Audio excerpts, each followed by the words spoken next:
The end is upon us. With Attack on Titan's final season starting, I'm sure there's a lot of plot twists coming our way, but also a few human-hungry titans we haven't seen so far in the anime. The biggest clash between Marley and Paradis' titans is approaching quickly, and I'm eager to know who will win this fight. In this video, I will rank all titans in order of which one is the most powerful. Now, I'm not trying to start a fight, or am I? But power is very subjective, so I'll list both their strengths and their weaknesses and let you decide in the comments below. Now, bite hard on your hand because we're going full titan.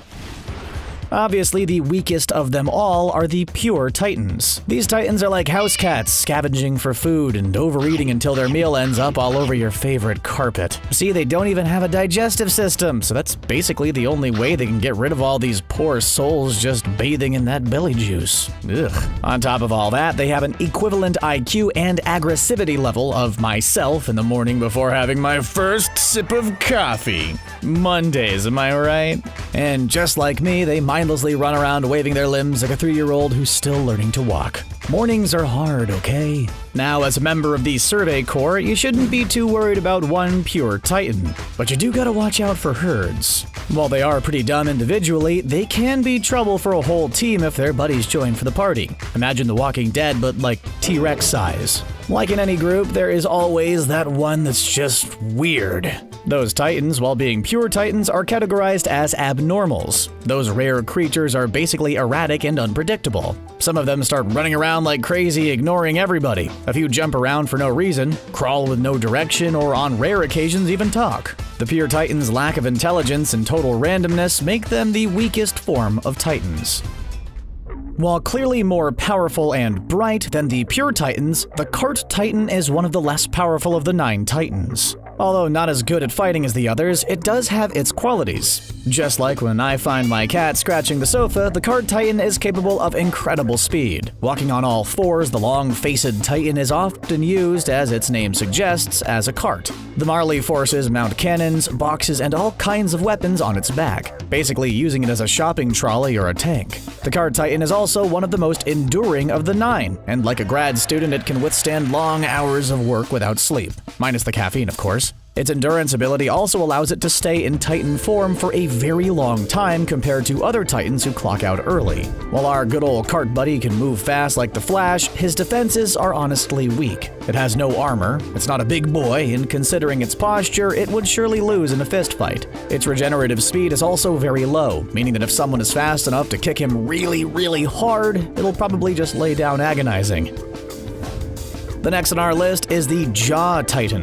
While this Titan is the smaller of the 9, his small body makes it so that it is very agile and really fast. As much as the Cart Titan's speed is useful in plains, the Jaw Titan is most useful in forests. Being very agile, this little monkey can jump from one tree to another with amazing speed, making it one of the rare titans who can actually hide. The little monster's strength lies in its sharp claws, and obviously his very strong jaw. It can literally chew through anything, be it the Warhammer Titan's crystal shells or the Attack Titan's armored shell. There is nothing coming between this fellow and its appetite for, well, basically everything and anything. Its greatest weakness is also one of its greatest strengths. The fact that it's so small compared to other titans makes it so that it can be crushed quite easily, or even literally yeeted out of orbit by most of the other 9. Come to think of it, that could also be a strength if some other titan throws him at an enemy. It's just food for thought.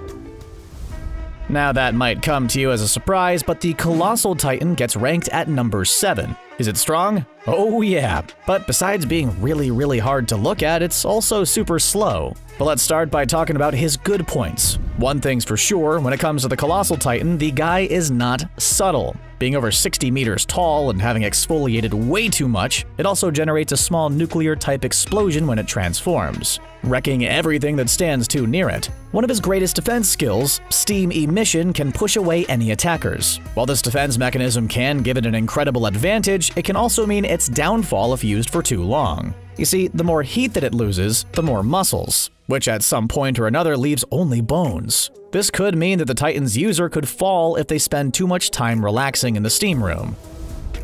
Next on our list is no other than the female Titan. While not as advanced as the Founding Titan or the Beast Titan, it has the ability to influence pure Titans by screaming. It can't, however, control them, but like a geek drawn to the release of the new PlayStation 5 console, they will come a-runnin'.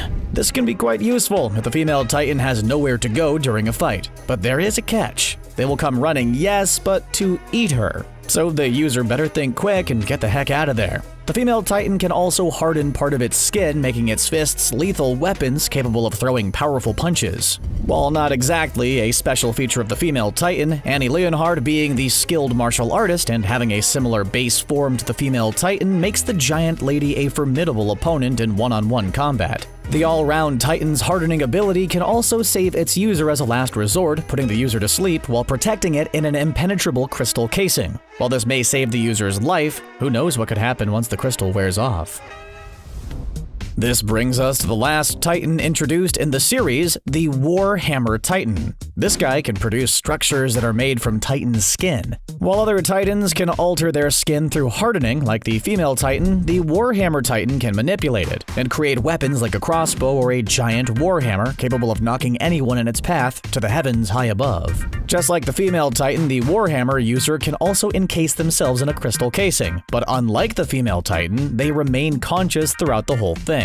Another interesting and unique aspect of this Titan is that it can somehow be remotely controlled. The user doesn't have to be inside the Titan's nape at all times. They can hide somewhere being attached to the Titan through a long cable made out of the Titan's flesh. The problem with that is that if the cable is severed, then the Titan becomes useless. Fortunately for the user, they can create another body if they still have the energy to do so. My worry as a user of the Warhammer Titan would be to be yo-yoed out of the scene by another Titan.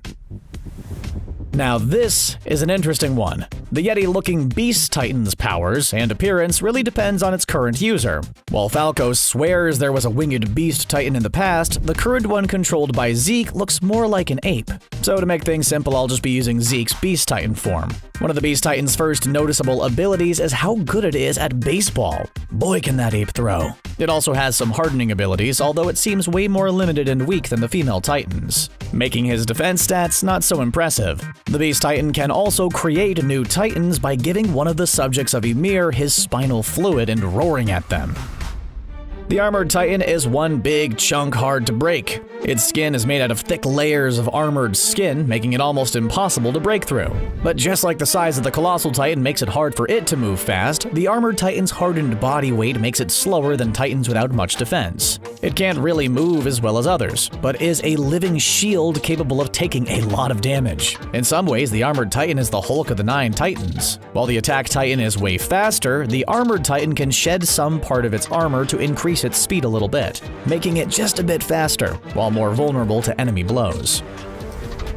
And we're finally at number 2, the Attack Titan of Attack on Titan. Just like the female Titan, the Attack Titan is an all-around character, capable of many things. This Titan is, like the name suggests, made to attack. It's a combat Titan, and just like the female Titan, depends on the user's training and fighting abilities. Used well, it could become one real threat. The Attack Titan can also produce crystals around and on its body, like hardening its fist to break through anything. While anger management would be beneficial for it, a blind rage can also make him unstoppable at times, while it could also mean endangering its allies. Although all of the above is pretty useful in battle, the Attack Titan's real power lies in its special memory. You see, the user can receive memories of things that haven't happened yet. It's true that the other 9 Titans inherit past Titans' memories, but it's the only one with the Future Sight ability. This gives it great advantages when it comes to planning ahead, and like a chess master, its user can set traps and prepare every single move in advance. Checkmate.